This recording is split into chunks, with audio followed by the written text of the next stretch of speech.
Did you know that Maria Bartiromo destroyed someone's life? This is the story they don't want you to know. They call Maria Money Honey. She was the first female journalist to report live from the chaotic floor of the New York Stock Exchange, the one who broke every barrier in financial journalism. And she was the one that bought that $6.5 million Manhattan mansion.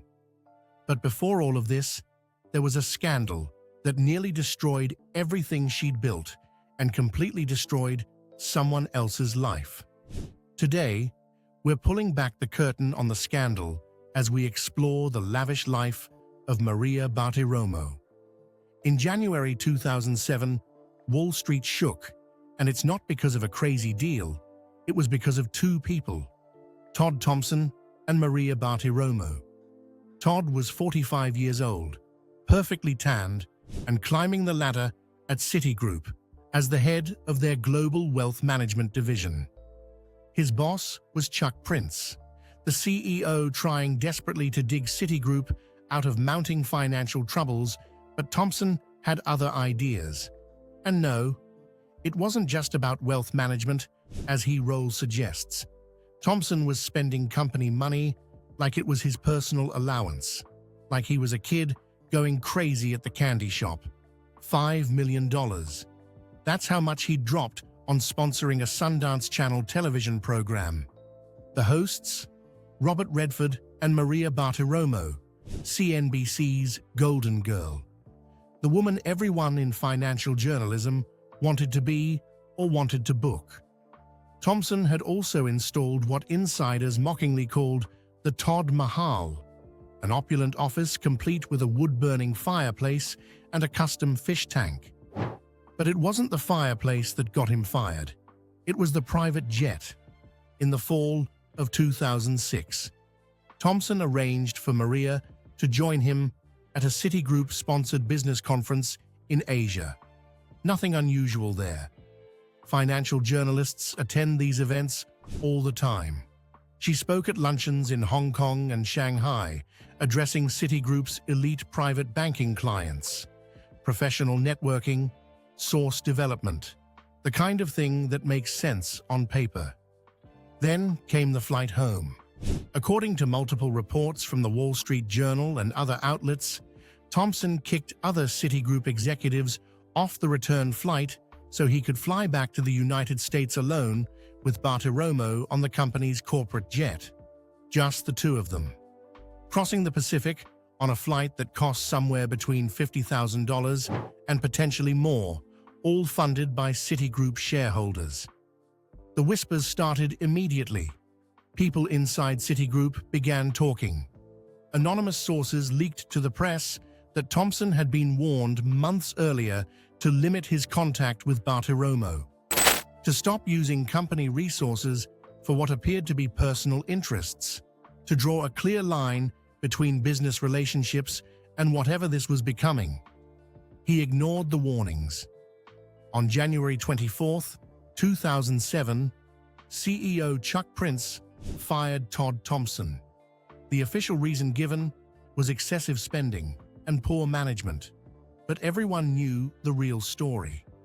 The Wall Street Journal ran a front-page article detailing the friendship between Thompson and Bartiromo, the corporate jet, the lavish dinners, the $5 million television sponsorship.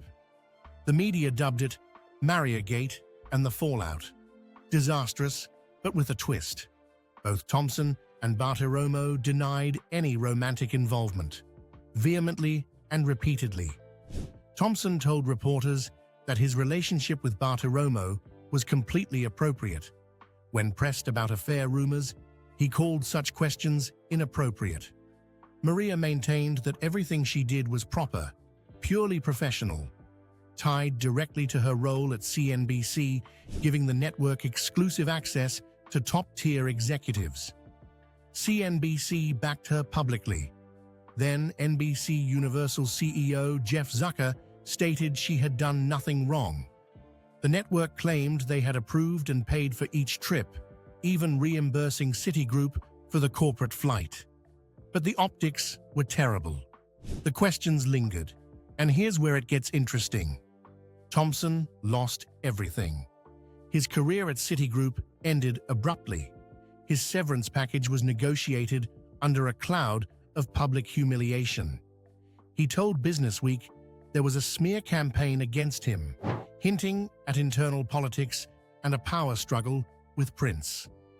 By late 2007, Prince himself resigned amid Citigroup's subprime mortgage catastrophe. But Maria Bartiromo, she walked away completely untouched. No ethics probe, no public censure. She continued anchoring Closing Bell at CNBC without missing a single broadcast.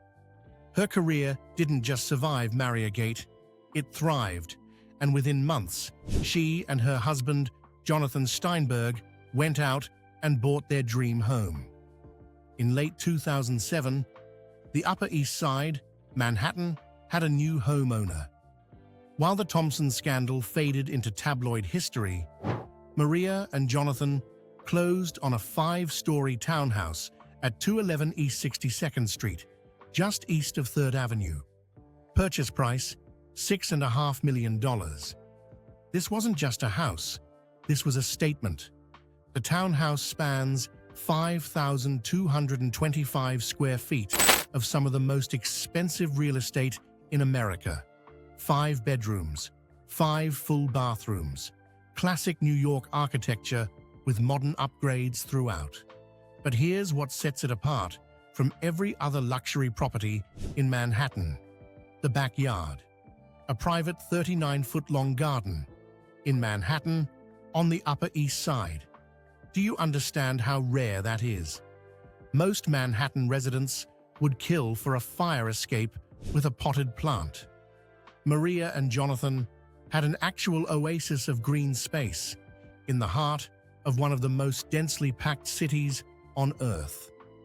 The second floor opens onto a spacious balcony that overlooks this garden.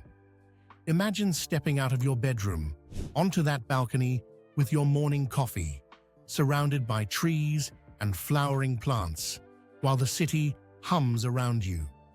It's the kind of luxury that money truly cannot buy anymore, because they simply don't make properties like this anymore. Inside, the design blends historic charm with contemporary sophistication. Hardwood floors throughout, custom cabinetry in the kitchen, high-end finishes in every room. The couple installed a state-of-the-art 2-camera security system, essential for anyone in the public eye. Multiple reports suggest the home includes a media room or home office, perfectly suited to Bartiromo's broadcasting career and the hours of preparation her shows demand. The layout supports both their professional and personal lives, large entertaining spaces for hosting industry contacts and friends, quiet private areas for rest and recovery from the brutal hours of financial journalism. Every detail is carefully considered. Every room is designed for both function and beauty. And the timing? Fascinating. This purchase came just months after Mariagate, just months after the corporate jet scandal that destroyed Todd Thompson's career. Some might see it as tone deaf. Others might see it as a woman who knew exactly what she was worth and wasn't about to let anyone's scandal diminish her success. The Manhattan real estate market has exploded since 2007. That $6.5 million townhouse. Conservative estimates now place its value well north of $10 million, possibly as high as $12 to $15 million, given the location and the rare backyard garden. The couple's combined net worth is estimated at over $50 million, largely from Bartiromo's $10 million annual salary and her husband's business success. They married in 1999 and have no children, allowing them to focus entirely on their careers and their properties. The townhouse serves as their primary residence, their anchor in the city that made them both. But Manhattan was just the beginning. Around 2010, Maria and Jonathan expanded their real estate portfolio with a beachfront vacation home in West Hampton Beach, out in the Hamptons. Purchase price? Nearly $4 million. The Hamptons, where Manhattan's elite escape on weekends, where hedge fund managers and media moguls own sprawling estates with ocean views, where the cost of entry starts in the millions and only goes up from there. Their West Hampton property sits on 6/10 of an acre waterfront lot, 4,000 square feet spread across 3 stories, 3 bedrooms, 3.5 bathrooms, the kind of coastal luxury that defines aspirational living in America. But here's what matters most about this house. It's not just an investment property or a place to show off. Maria actually uses it. Every single weekend, year-round, she and Jonathan escape to West Hampton. She's talked publicly about her Saturday routine, her one day off from the relentless grind of 17 hours of live programming each week. On Saturday mornings, she rides her bicycle through the coastal roads, long walks on the beach with Jonathan and their dog, Dusty B. Steinberg. Yes, their dog has a full name, including Steinberg.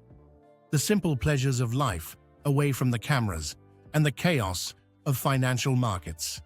The property features expansive decks, perfect for entertaining, modern coastal amenities throughout, ocean views that change with every season, and most importantly, privacy. Real privacy. The kind that's impossible to find in Manhattan, where paparazzi and fans recognize her everywhere she goes. The value has skyrocketed. The Hamptons real estate market has surged post-pandemic as wealthy New Yorkers realized they could work remotely at least part-time. That $4 million beachfront retreat, now estimated between $8 and $10 million. The couple has watched their investment more than double while enjoying every moment of ownership. During the 2020 pandemic, Bartiromo broadcast many of her shows from this West Hampton home. She talked about how grateful she felt to have this escape, this sanctuary, where she could continue her work while maintaining some semblance of balance. But West Hampton wasn't enough. The couple also owns a luxurious estate in Southampton, another exclusive Hamptons enclave. This property is valued at approximately $3.5 million and brings a different flavor to their portfolio. Southampton sits on Long Island's North Shore, known for its equestrian culture, sprawling gardens, and old money vibe. This estate features high-end interiors, recreational spaces perfect for hosting, and those sprawling gardens that give it a serene, almost rural feel despite being in one of America's most exclusive zip codes. It's the kind of place where you can imagine hosting intimate dinner parties for industry leaders or simply enjoying a quiet Sunday afternoon with a good book. Between the Manhattan townhouse, the West Hampton beach house, and the Southampton estate, Maria and Jonathan have assembled a real estate empire worth well over $20 million. Each property serves a different purpose: Manhattan for work and city life, West Hampton for weekend escapes and ocean views, Southampton for longer stays and a different kind of coastal luxury. And here's the thing. These aren't just trophy properties sitting empty. They're not investments locked away in some holding company. These are homes the couple actively uses and enjoys. That's real wealth. Not just owning properties, but having the time and lifestyle to actually live in them. But their real estate is only part of the story. Maria's wrath is so diverse. Maria and Jonathan run a diversified investment portfolio that would make any financial advisor jealous. They've got their hands in stocks, bonds, ETFs, business ventures, collectibles, and of course, the real estate we've already discussed. Their stock and bond portfolio focuses on stable blue-chip companies in growth sectors like technology and finance. They run an old school, disciplined investing focused on long-term appreciation and dividend income. Annual returns from this portfolio contribute an estimated $3 to $5 million to their wealth through dividends and capital gains. Now, their lavish life even gets more lavish. Maria and Jonathan own a vintage car collection that includes a 1965 Ford Mustang and a 1966 Ford Thunderbird. Combined value, $200,000 to $300,000. These two are loaded, but they are also strategic. Classic cars are actually brilliant investments if you know what you're doing. The right models appreciate significantly over time, especially if they're well maintained. Plus, they're tangible assets you can actually enjoy, unlike stocks sitting in a brokerage account. They also invest in fine art and cultural collectibles. Exact valuations remain undisclosed. They're smart enough to keep some privacy, but these investments add both portfolio diversity and potential appreciation. Art markets can be volatile, but blue-chip pieces from established artists tend to hold value even during economic downturns. But wait, where does all this money come from? Maria's annual salary from Fox Business is $10 million. That makes her one of the highest-paid business journalists on television, period. Only a handful of news anchors across all networks earn more. But wait, there's more. She's written multiple books. She wrote Use the News, published in 2001, The 10 Laws of Enduring Success in 2010, The Weekend That Changed Wall Street in 2011, The Cost, Trump, China, and American Revival. Each book generates royalties. Not massive amounts compared to her salary, but steady income that adds up.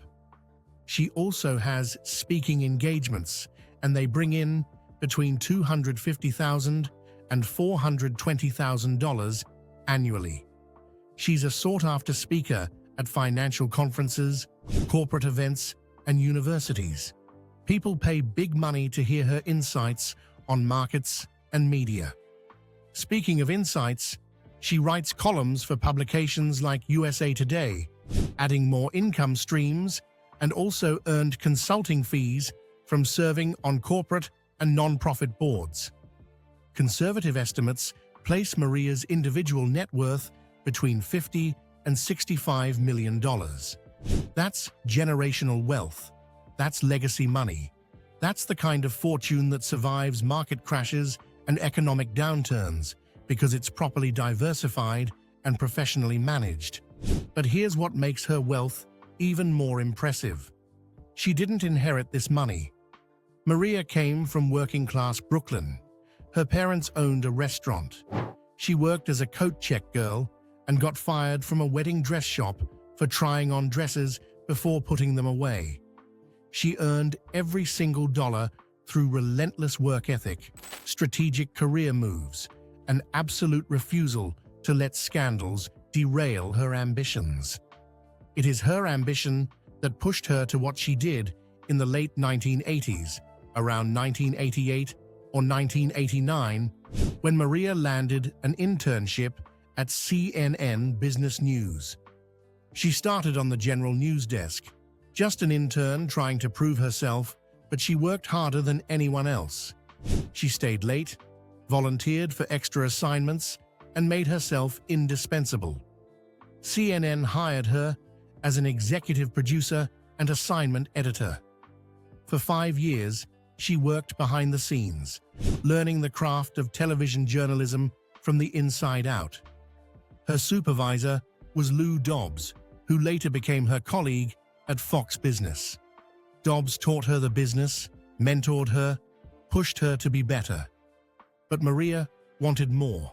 She wanted to be on camera, meeting people, chasing stories, being in the field rather than stuck in a control room.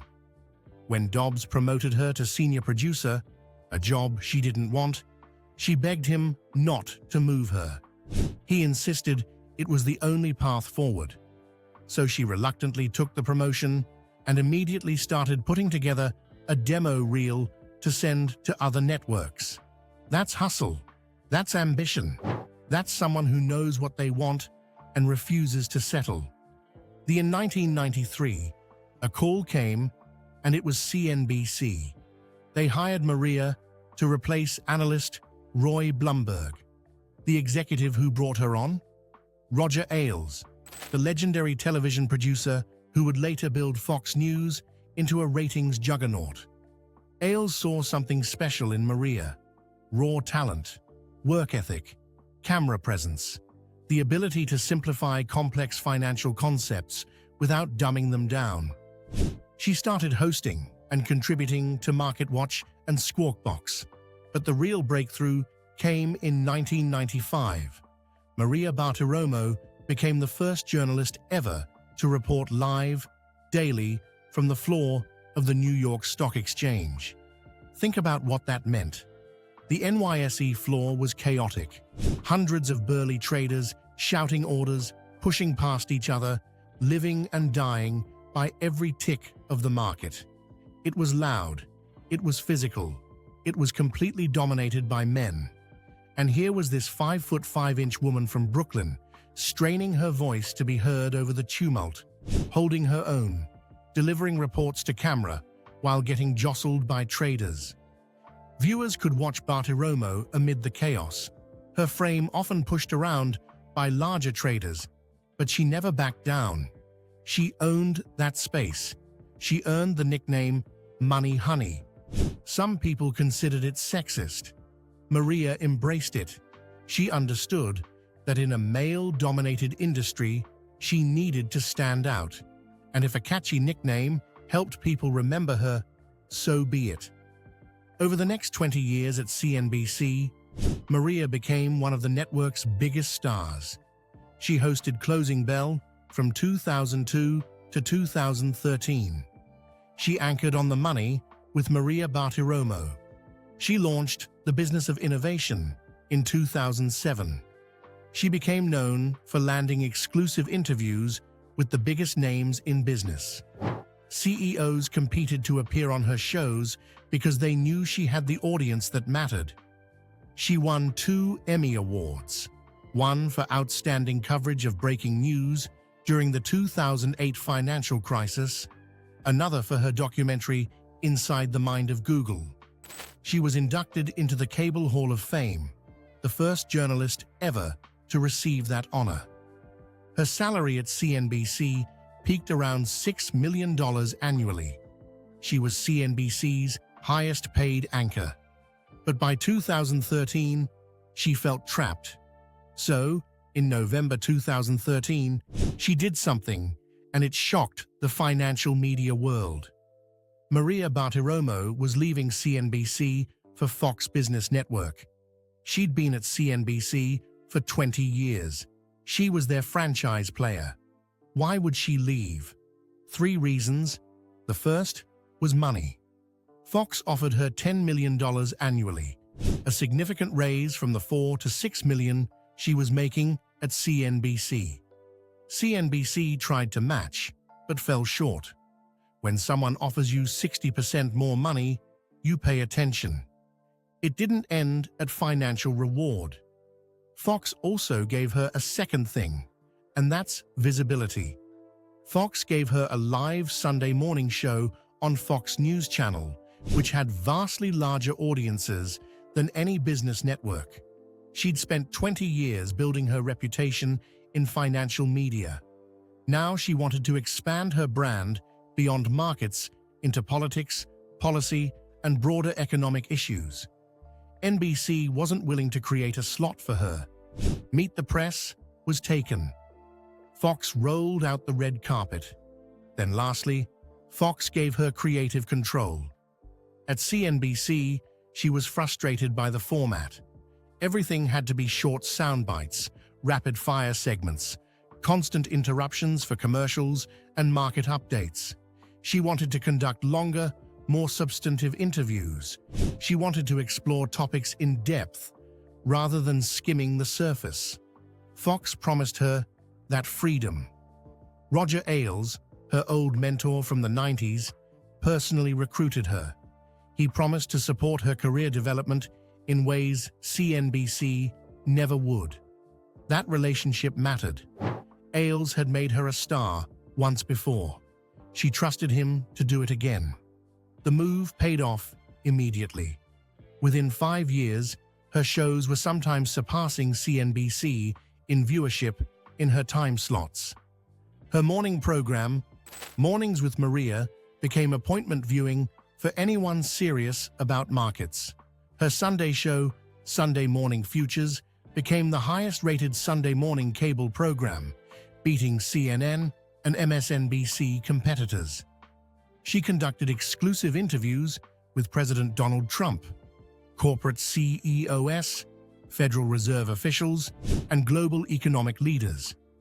She moderated presidential debates. She covered major economic events worldwide. According to court documents filed as part of the Smartmatic defamation lawsuit, Fox has paid Bartiromo $70 million since she joined in 2014 through her upcoming contract in 2025. $70 million over roughly 11 years. That's generational wealth earned through sheer professional excellence.